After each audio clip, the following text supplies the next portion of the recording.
کہ انسانیت جو ہے وہ جنگوں اور پیس کے درمیان کراس روڈ کے اوپر کھڑی ہوئی ہے. ایک طرف ایسا موقع ہے, ایسی اپرچونٹی ہے کہ سب مل بیٹھ کر امن کی طرف چلے جائیں, لیکن دوسری طرف ہمیں جنگیں جو نظر آ رہی ہیں.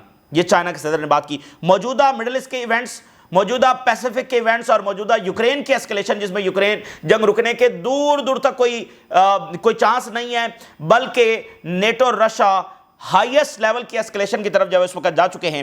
دیکھیے بات یہ ہے کہ from the day one personally میرا یہ نظریہ رہا ہے, اور میں اس طرح سے اس چیز کو دیکھتا رہا ہوں کہ وہ ایک گلوبل وار لانچ کریں گے.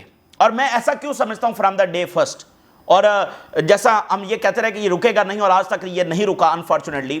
تو وائی آئی انڈرسٹینڈ, میں کوئی مطلب ظاہر ہے کہ دنیا کے جو واقعات ہیں, جو دنیا کے انالیسز ہیں, جو دنیا کے ایکسپرٹس بات کر رہے ہیں, ان کو دیکھ کر ہی یہ ازمپشن میں نے قائم کی ہے کہ یہ گلوبل وار جو ہے وہ لانچ کریں گے. اس کی سالڈ ریزن کیا ہے؟ کیونکہ ری رائٹ دا ہسٹری کرنا بہت ضروری ہے. اس ورلڈ کے اندر اسرائیل ایگزسٹ نہیں کر سکتا ہے. جو ریالٹی ان کی دنیا کے سامنے آ چکی ہے, اس ورلڈ میں وہ ایگزسٹ نہیں کر سکتے ہیں. تو وہ کیا کرنے جا رہے ہیں؟ وہ ساری دنیا ہی نہیں بنانے جا رہے ہیں. ورلڈ وار کے بعد ایک نئی دنیا بنی نا, تو ایک اور جنگ کے بعد ایک اور نئی دنیا. دیکھیے 2 عالمی جنگیں لڑی گئیں اسرائیل کو قائم کرنے کے لیے, ڈیفینیٹلی اس کے باقی مقاصد سارے معاملات تھے, لیکن دونوں عالمی جنگوں کا آؤٹ پٹ کیا تھا؟ ٹھیک ہے, دونوں, اور خاص کر جو فرسٹ ورلڈ وار ہے اس کے تو ایونٹس دیکھ کر ایسا لگتا ہے کہ باقاعدہ ان کا ہاتھ تھا اس عالمی جنگ کو ٹریگر کرنے میں. خیر, ان 2 عالمی جنگوں کا نتیجہ آؤٹ پٹ کیا نکلتا ہے؟ اسرائیل. تو اسرائیل قائم ہوا 2 عالمی جنگوں کے بعد. تو اس اسرائیل کو گریٹر اسرائیل بنانے کے لیے ایک گلوبل وار ہی چاہیے نا, اس کو ایکسپینڈ کرنے کے لیے, اس کو دجلہ و فرات تک لے جانے کے لیے ایک بڑی جنگ ہی چاہیے.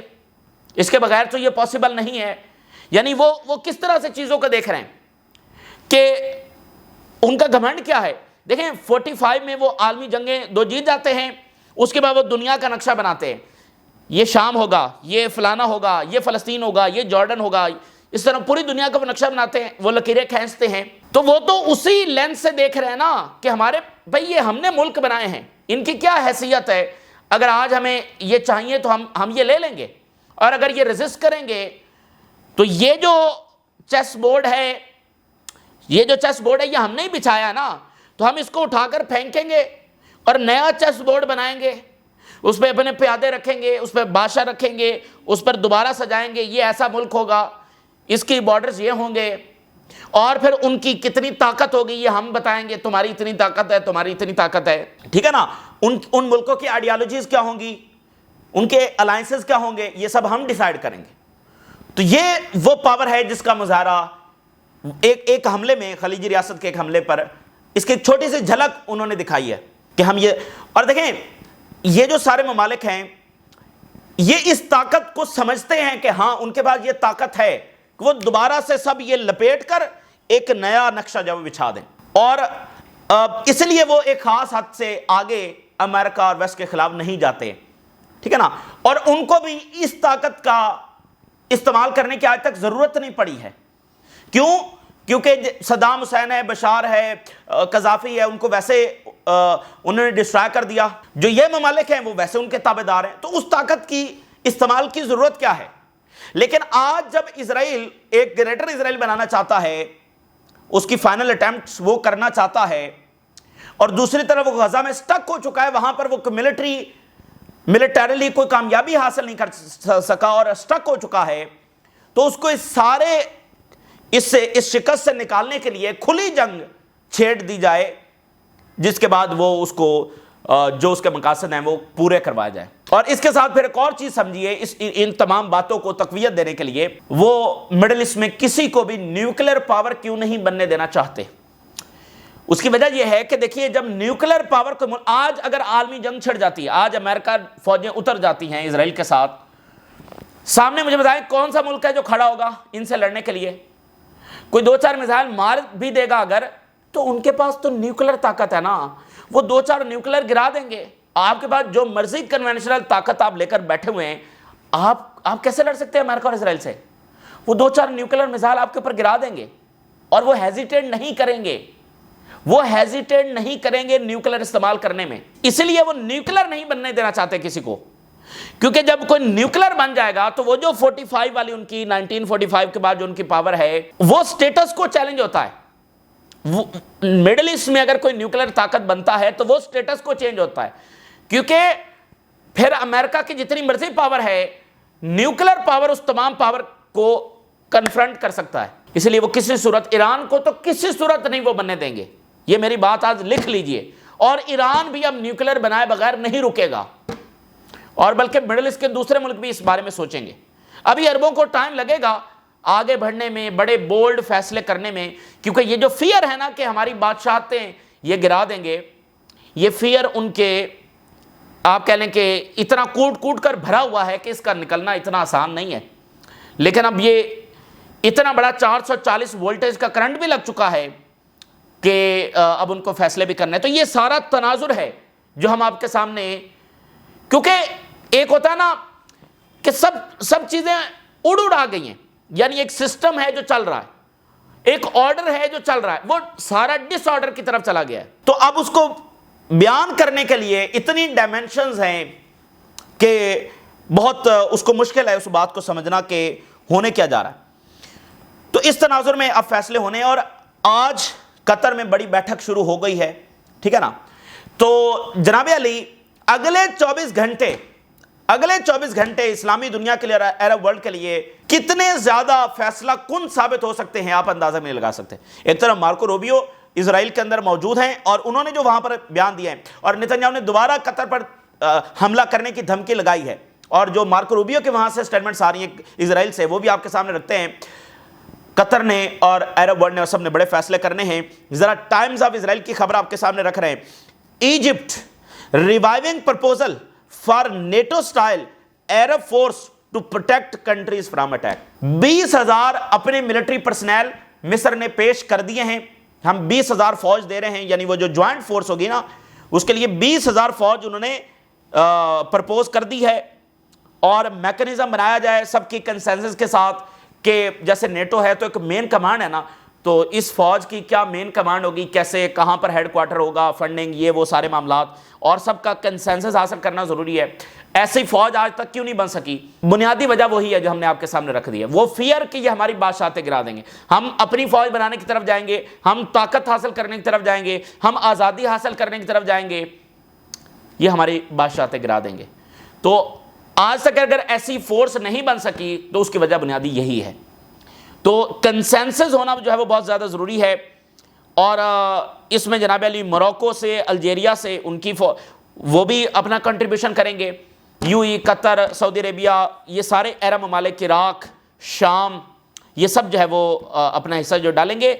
شیئرنگ کمانڈ پوزیشنز، یہ جناب انہوں نے پرپوزل رکھا ہے، ٹھیک ہے۔ اور اس کے اوپر اسرائیل بہت سیکھ پا ہے، اسرائیل کے اندر اب بہت زیادہ ریزنٹمنٹ ہے کہ نتنیاہو کی غلط پالیسیز کیسے ان سب کو متحد کر رہی ہیں۔ دیکھیں مصر اسرائیل کا اتحادی ہے، یو ای اسرائیل کا اتحادی ہے، یہ سارے اسرائیل کے یا ساتھ ہیں یا خاموش ہیں۔ تو اسرائیل اور امریکہ تو آلریڈی کانکر کر چکے ہیں نا عرب ورلڈ کو، تو اب تو وہ تھوڑا سا ان کو جھٹکا لگا ہے، اس کا نتیجہ یہ بھی ہو سکتا ہے کہ ان کی ساری بساط الٹ جائے اور ان کی یہ ساری ایروگنس جو ہے وہ الٹی پڑ جائے، یہ اس کا ایک نتیجہ ہو سکتا ہے۔ اس لیے میں نے آپ کو بتایا نا کہ اسرائیل کی شامت بھی آ سکتی ہے، تو ان کی ایروگنس کہ ہم یہ ان ملکوں کی حیثیت ہی کوئی نہیں ہے، ہم یہ سب نقشے اٹھا کر پھینکیں گے اور دوبارہ نئے نقشے بنائیں گے۔ بھئی جارڈن کیا ہے، مجھے بتائیے جارڈن کیا ہے؟ Jordan is the part of the Palestine, جس کو آپ کنان کہتے ہیں۔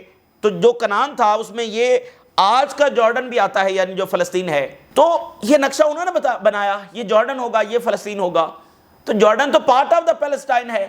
تو وہ کہتے ہیں ان ملکوں کی حیثیت کیا ہے؟ تو یہ ان کی ایک ایروگنس اور ان کی طاقت بھی ہے، لیکن یہ سب الٹی بھی پڑ سکتی ہے کیونکہ دنیا میں طاقت کا توازن بھی بدل رہا ہے، چائنا، رشیا، وہ سارے بھی۔ تو اندر سے شدید تنقید ہو رہی ہے۔ اب جو مصر نے پرپوزل دیا ہے، انہوں نے کہا کہ یہ پینفل بلو ہے اسرائیل کے لیے، یہ اسرائیل کے اندر سے بات ہو رہی ہے، اور جیسے ابراہم اکارڈ کو دھچکا لگ چکا ہے تو یہ پیس ایگریمنٹ جو اسرائیل کے ساتھ ہوئے ہیں ان کے لیے بڑا دھچکا ہے۔ اور اسرائیلی گورنمنٹ نے، نتنیاہو کی گورنمنٹ نے ہماری جو انٹرنیشنل سٹینڈنگ ہے اس کو ہلا کے رکھ دیا ہے، اور ارسپانسبلٹیز اور اممیچور جو ایٹیٹیوڈ ہے نتنیاہو کی گورنمنٹ کا اور جو ایروگنس ہے یہ ہمیں گلوبل سٹیج کے اوپر اکھاڑ کر پھینک رہی ہے.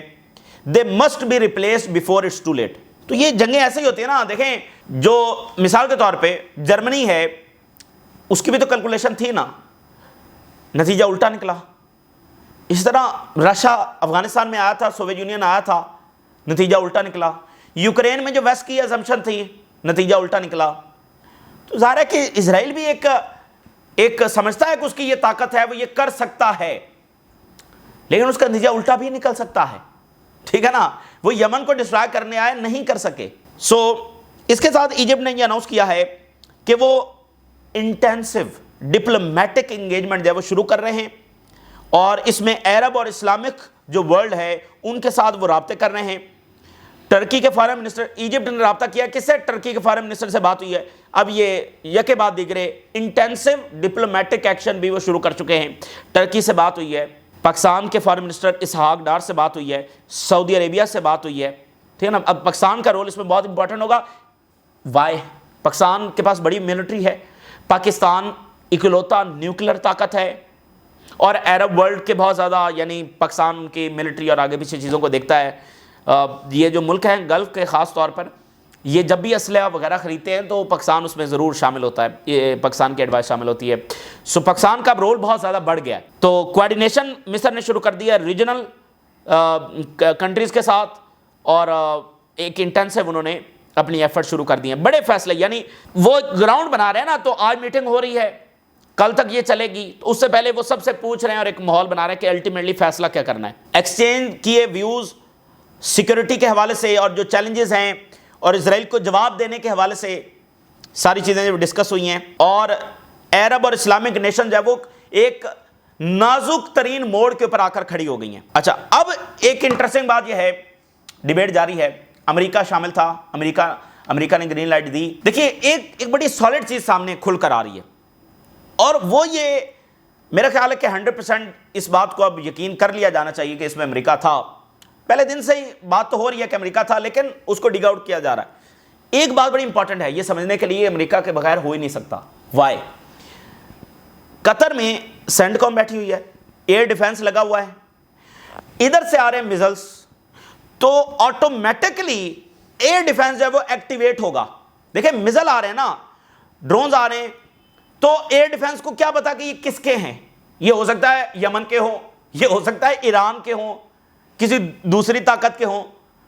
تو ایئر ڈیفنس نے تو آگے سے ایکٹیویٹ ہونا تھا, انٹرسپٹ کرنے کی کوشش کرنی تھی. انٹرسپٹ ہوتا یا نہ ہوتا, جب یمنی میزل جاتے ہیں اسرائیل تو آگے سے اسرائیلی ایئر ڈیفنس ایکٹیویٹ ہو جاتا ہے. تو جب قطر کی طرف میزلز آ رہے ہیں, ایئر ڈیفنس لگا ہوا ہے, ایئر ڈیفنس, اور برطانیہ کا بھی انہوں نے خریدا ہوا ہے, امریکہ کا بھی خریدا ہوا ہے, ایئر ڈیفنس ایکٹیویٹ ہی نہیں ہوا. یہ سب سے بڑا ایویڈنس ہے کہ امریکہ اس میں انوالو تھا. اس کو جو ہے وہ ڈی ایکٹیویٹ کر دیا گیا, ایئر ڈیفنس کو حملے سے پہلے ہی ڈی ایکٹیویٹ کر دیا گیا. کیونکہ اگر امریکہ کو پتہ ہی نہ ہوتا تو ڈی ایکٹیویٹ کیسے ہوتا ہے ایئر ڈیفنس؟ پتہ تھا تو ڈی ایکٹیویٹ کیا نا. اس لیے ان ممالک کے جو hundreds of billions of dollars ہیں وہ ایک بٹن کی مار ہیں. اس سے یہ بھی ثابت ہوا کہ کل سوئچ جو ہے وہ ان کے پاس ہے, سامنے ان کو نظر آ رہا ہے ہمارے لیے جنگی طیارے کھڑے ہیں, ہمارے لیے یہ ایئر ڈیفنس انہوں نے لگا کر رکھا ہوا ہے. ایک بٹن کی مار ہے بس, انہوں نے وہ بٹن کھینچ دیا. میں سمبولکلی بات کر رہا ہوں, ایک بٹن بس انہوں نے بند کر دیا, سارے اکوپمنٹس خاموش بیٹھے ہوئے ہیں. یعنی آپ نے چوکیدار پالے ہوئے ہیں, آپ نے چوکیدار گارڈز رکھے ہوئے ہیں, آپ ان کے اوپر پیسہ لگائی جا رہے ہیں. ایک دن آپ کے اوپر اٹیک ہو جاتا ہے, اور چوکیدار مطلب ریزسٹ بھی نہیں کرتے. ایک ہوتا ہے بچانا, وہ سوئے رہتے ہیں, وہ ریزسٹ بھی نہیں کرتے, وہ آگے سے ایک بلٹ بھی نہیں چلاتے. تو یہ کچھ ان کے ساتھ ہوا ہے, وہ ایئر ڈیفنس ایکٹیویٹ ہی نہیں ہوا. اٹس مین کہ انہوں نے اس کو بند کیا تھا. اگر امریکہ کو پتہ نہ ہوتا تو آٹومیٹکلی ایئر ڈیفنس نے تو ایکٹیویٹ ہونا تھا. یہ سب سے بڑا ایویڈنس ہے کہ وہ اس میں انوالو تھے. لیکن پھر مقصد کیا ہے امریکہ کا یہ سارا کچھ کروانے کا؟ اور اب ذرا یہ خبر دیکھیے, Netanyahu might launch a regional war starting with Egypt and Turkey. دیکھیں اب آپ کچھ بھی ایکسپیکٹ کر لیں, کچھ بھی ایکسپیکٹ کر لیں. آپ بچا کیا ہے اس دنیا میں؟ آپ غزہ کو دیکھ کر مجھے بتائیے, حالانکہ ہم اس کو کور کر رہے ہیں لیکن ہم بھی ساری ویڈیوز غزہ کی نہیں دیکھ سکتے. تو آپ یہ کیوں نہیں اس کو جو ہے وہ ایزیوم کر سکتے یا اس کو ایکسیپٹ کر سکتے کہ اسرائیل مصر اور ٹرکی پر بھی اٹیک کر سکتا ہے؟ اور ہیرٹس کی کل ہیڈ لائن ہم نے آپ کے سامنے رکھی نا, وہ کل سے ڈسکس ہو رہی ہے. ہیرٹس نے کہا کہ Turkey could be the next target, اور حماس کی لیڈرشپ ہو سکتا ہے وہ ٹرکی جا چکی ہو, اور سیریا کا جو پھڈا چل رہا ہے. اچھا, تو ٹرکی کے اوپر اور مصر کے اوپر اٹیک ہو سکتا ہے, اور اس کو جوڑیے آپ نیٹو کے ساتھ. نیٹو وہاں پر, اور جو کچھ اسرائیل کر رہا ہے یہ بھی تو نیٹو ہی کا پروجیکٹ ہے نا, یہ بھی تو نیٹو ہی کی جنگ ہے جو اسرائیل لڑ رہا ہے. ایران پر حملہ ہوا تو ایران نے کیا کہا, یہ نیٹو ہے جس نے ہمارے پر حملہ کیا ہے. تو نیٹو وہاں پر بڑی جنگ شروع کرے گا تو یہاں پر مڈل ایسٹ میں نہیں شروع کرے گا, ٹھیک ہے نا. اور یہ تو اوورال پھر اسرائیل کے لیے, اوورال نیٹو کی جنگ اندر اسرائیل کے لیے موقع ہوگا کہ وہ ایکسپینڈ کرے. کہے گا وہ, جیسے جرمنی کہتا ہے یہ ڈرٹی ورک ہمارے لیے کر رہا ہے, تو ان کے لیے بھی جنگ لڑ رہا ہوگا لیکن اصل میں اپنی ایکسپینشن بھی کر رہا ہوگا. یہاں پر یہ پاسبل ہے کہ وہاں پر اگر جنگ چھڑ گئی, یہ 1000% کنفرم ہے کہ یہاں پر یہ آل آؤٹ وار ہوگی. نیٹو فورسز یہاں پر اتریں گی یا امریکن فورسز اتریں گی, یہ بات بالکل درست ہے. لیکن ٹرکی کے اوپر حملہ اسرائیل کو بڑا مہنگا پڑ سکتا ہے, یہ میں آپ کو بتا دوں. اس کی وجہ یہ ہے کہ ٹرکی بہت طاقتور ہے, بہت طاقتور ملک ہے, اور 2015 میں انہوں نے ایک مظاہرہ کیا تھا. رشین جو فائٹر جیٹس ہیں وہ ان کی ایئر سپیس میں آ گئے تھے, غلطی سے آئے تھے یا ویسے رشیا جو ٹیسٹ کر رہا تھا جو ان کا ایئر ڈیفنس ہے, تو ٹرکی نے رشین فائٹر جیٹ گرا دیا تھا 2015 میں. اور اس وقت پورے یورپ میں سب سے جو ماڈرن ڈیفنس انڈسٹری ہے وہ ٹرکی کی ہے, یہ بات ذہن میں رکھیں. ٹرکی پر حملہ بہت برا نتیجہ اس نتنیاہو کو بھگتنا پڑے گا. اور اردگان کی بڑی ہی دلچسپ اور امپورٹنٹ سٹیٹمنٹ آئی ہے, ویری ویری امپورٹنٹ. انہوں نے کہا کہ جب ریجن کے اندر جو بارڈرز ہے وہ بلڈ اور ٹیئرز کے ساتھ کھینچے جا رہے ہیں, we will not accept a repetition of the divide and rule game. Historic statement ہے موجودہ صورتحال کو سمجھنے کے لیے. ڈیوائڈ اور رول گیم کو, اس کھیل کو اب ہم دوبارہ ریپیٹڈلی برداشت نہیں کریں گے. اس کا مطلب یہ ہے کہ جو ہم چیزیں بیان کر رہے ہیں وہ پھر صحیح اپروچ ہے. اردگان بھی ایگزیکٹلی وہی بات کر رہے ہیں, یعنی اس کا مطلب ہم صحیح اپروچ سے چیزوں کو دیکھ رہے ہیں کہ اسرائیل اور امریکہ کیا کر رہے ہیں. لیبنن کی غلطی ہے اس لیے اٹیک کر رہے ہیں, سیریا کی غلطی ہے اس لیے اٹیک کر رہے ہیں, انصار اللہ کی غلطی ہے, ایران کی غلطی ہے اس لیے اٹیک کر رہے ہیں, قطر میں حماس لیڈرشپ بیٹھی تھی اس لیے اٹیک کیا.